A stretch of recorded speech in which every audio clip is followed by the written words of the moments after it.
Hey, Model Railroaders, Fran here, and welcome back to the 5-Minute Modeler. Today we're tackling a topic that sparks more debate than how to stop a runaway train. DC versus DCC Power.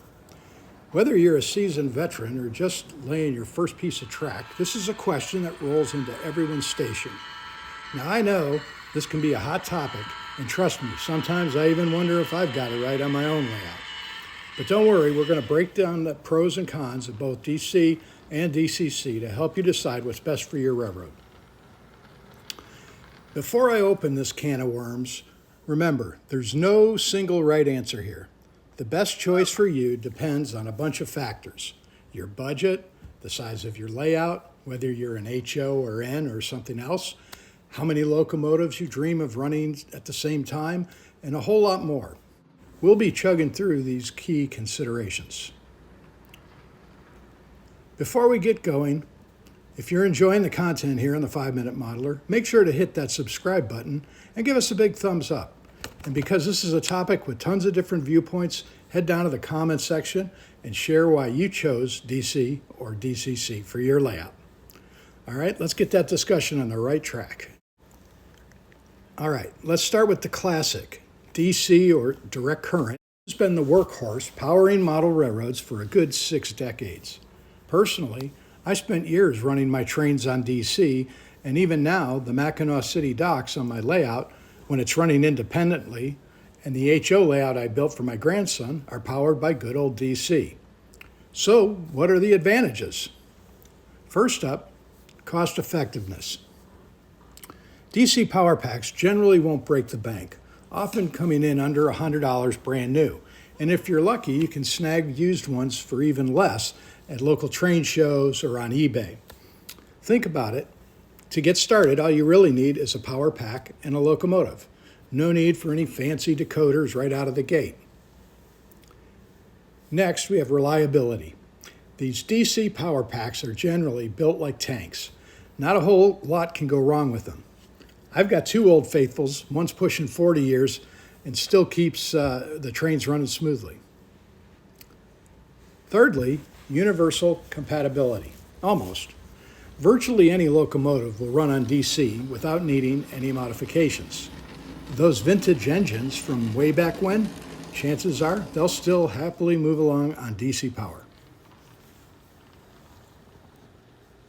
If you're working with the smaller setup and only plan on running 1 or 2 trains, DC can be incredibly straightforward. Wiring can be as simple as connecting 2 wires from your power pack to the track. Easy peasy. But hold on, it's not all smooth track ahead. Let's take a look at some of the drawbacks of DC. First off, older and basic locomotives can be a bit lackluster.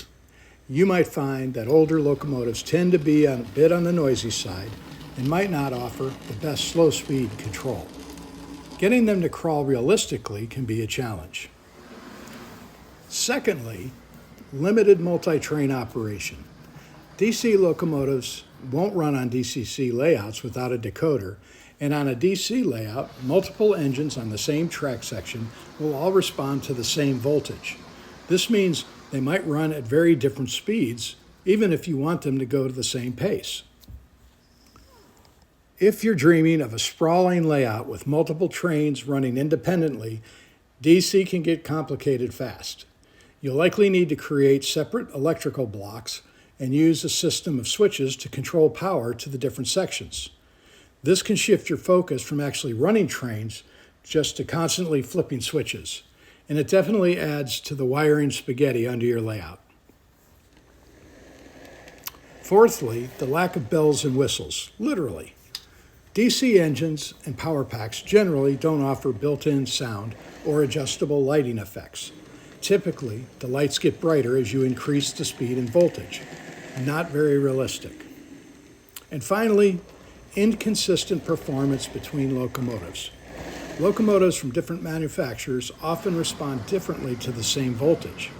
This can make running 2 or more locomotives together smoothly a real headache, as they might end up fighting each other.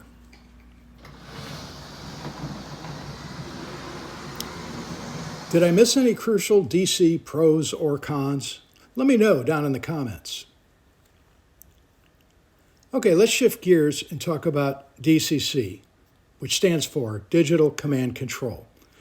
Instead of just controlling the voltage to the track, DCC sends digital signals to that individual locomotives equipped with decoders interpret.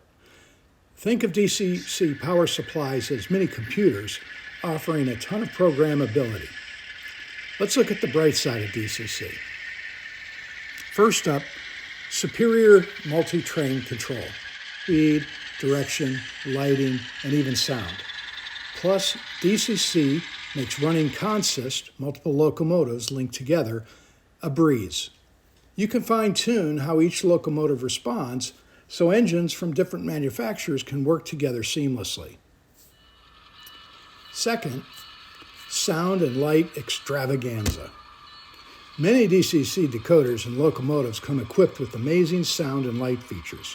We're talking realistic horns, bells, coupling sounds, engine sounds that dynamically change with the speed and the load.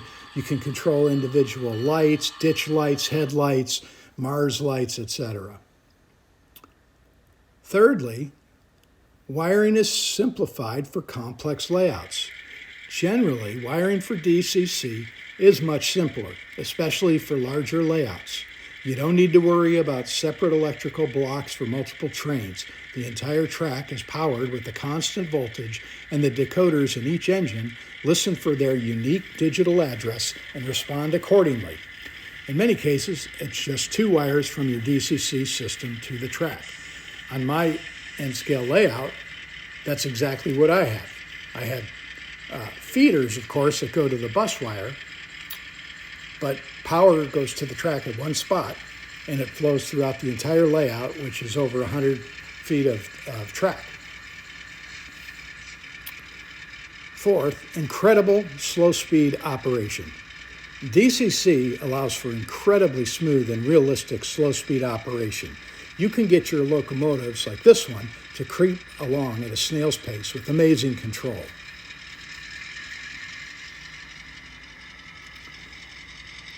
Fifth, multiple throttle options. With DCC, you can often use multiple throttles with a single system. Some systems even offer Wi-Fi connectivity, allowing you to use your smartphone or tablet as a throttle. Sixth, DCC locomotives can run on DC, usually, if programmed correctly. Most DCC-equipped locomotives can also run on DC layouts, offering you some flexibility. Seventh, true independent train operation. With DCC, each train truly operates independently. You have individual control over speed, lighting, sound, and direction for every locomotive on your layout. And finally, advanced control and automation. DCC can often be integrated with computer software like JMRI, which I've talked about on previous episodes, unlocking a whole new level of advanced control, automation, and layout management. But just like with DC, there's another side of the coin. First and foremost, higher cost. DCC systems are definitely more of an investment. Starter DCC power packs can start at around $150 US and go up from there. And adding a decoder to a locomotive can add anywhere from $30 to over $100 to the cost, especially if you want sound. Secondly, decoder installation can be tricky.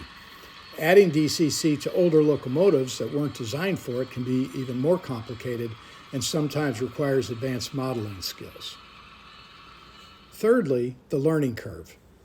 There's definitely more to learn with DCC, and it can take some time to become comfortable with programming and troubleshooting. However, there are folks who offer decoder installation services if you'd rather leave it to the pros.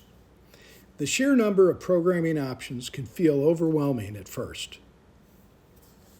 Fourthly, more complex troubleshooting.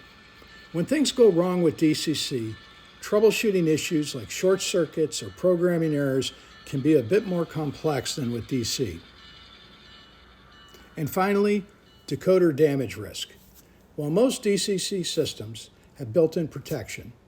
If something seriously goes wrong, you could potentially burn out a decoder, which can be costly to replace. So which one is right for you? This is the big decision.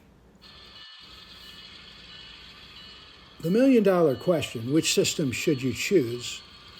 I guess I would say that if you're brand new to the hobby, you're not entirely sure how invested you'll be, and are starting with a very simple track plan, I would probably lean towards a DC setup. It's a cost-effective way to get trains running and learn the basics of model railroading and power supplies and all the rest. However, if you dream of running multiple trains simultaneously and you crave realistic sound and lighting effects or have a larger layout planned, then DCC is likely the way to go. Even if you're new but love the idea of the flexibility and features DCC offers, starting with DCC-equipped locomotives might be a great option. Ultimately, both DC and DCC are fantastic ways to enjoy the world of model railroading. The best choice is the one that fits your needs, budget, and enjoyment. If you've already made your choice, let us know in the comments below and share your experiences with your fellow model railroaders. Thanks again for tuning in to another episode of the 5-Minute Modeler, and until next time, keep those trains rolling.